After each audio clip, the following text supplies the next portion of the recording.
Kidlat News Updates. Mga balita ngayon, engkwentro sa Tipo-Tipo Basilan napahupa na.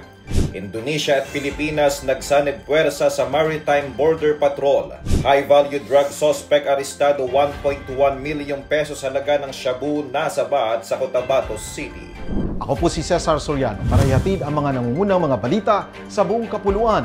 Ngayon, iniulat ng lokal na pamahalaan ng Tipo-Tipo Basilan na isinailalim sa siege ang kanilang bayan kaninang umaga matapos umatake ang mga hindi patukoy na armadong grupo na sinasabing suportado ng Moro Islamic Liberation Front o MILF. Ayon sa LGU, nagsilikas ang 90% ng mga residente nito sa lugar habang sinuspindi muna ang klase, trabaho sa gobyerno at operasyon ng ilang establishmento. Kinumpirma naman ng Philippine Army ang insidente na kaagad namang nag-deploy ng mga sundalo sa lugar. Ayon sa 11th Infantry Division Commander Major General Leonardo Peña, as of 11:20 a.m. ay napahupa na ang tensyon na anyay may kaugnayan sa Rido o clan war ang community elders. Nilinaw din itong walang mga sundalo o MILF members ang sangkot sa engkwentro at ipinadala lamang ang mga sundalo para magbigay seguridad at pigilan ang paglala ng alitan. Lumahok ang Coast Guard District Southeastern Mindanao o CGDSEM at ang BRP Capones MRRV-4404 sa Coordinated Patrol Corpat Pilindo noong Oktubre 26, 2025 kasama ang Philippine Coast Guard o PCG at Indonesian Maritime Security Agency o BACAMLARI nagkaisa sa joint patrol sa mga itinalagang bahagi ng maritime borders ang Pilipinas at Indonesia upang sugpuin ang illegal fishing, smuggling, human trafficking at iba pang banta sa seguridad sa karagatan.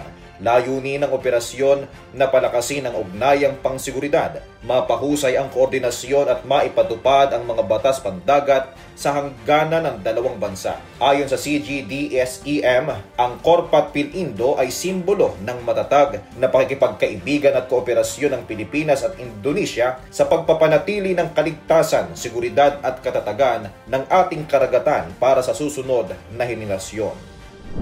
Arestado ang isang high-value drug suspect sa Cotabato City matapos ang isang bypass operation nitong Oktubre 27, 2025 na nagresulta ng pagkakasamsam ng mahigit 1.1 milyong halaga ng shabu.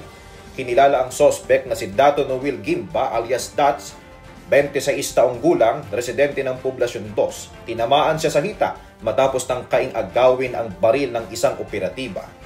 Na-recover sa kanya ang 170 gramo ng hinihinalang shabu, mark at budol money, motorsiklo eco bag at cellphone na ginamit sa transaksyon. Ayon kay Police Lieutenant Colonel Esmael Madin, hepe ng Dato Udin Sensuat Municipal Police Station, ang operasyon ay pinangunahan ng Provincial Special Operations Group, katuwang ang PDEA BARM at iba pang unit ng pulisya. Si Gimba ay kabilang sa listahan ng high-value drug personalities at kamakailan lamang ay nakalaya dahil sa kaparehong kaso. Kasong paglabag sa Republic Act 9165 o Comprehensive Dangerous Drugs Act of 2002 ang kakaharapin ng sospek na kasalukuyang nagpapagaling sa ospital. Para sa Kidlat News Channel, ito si JP Adaw, nag-uulat. ako po si Cesar Soriano, kasama nyo sa bawat pagputo ng balita. Thank you.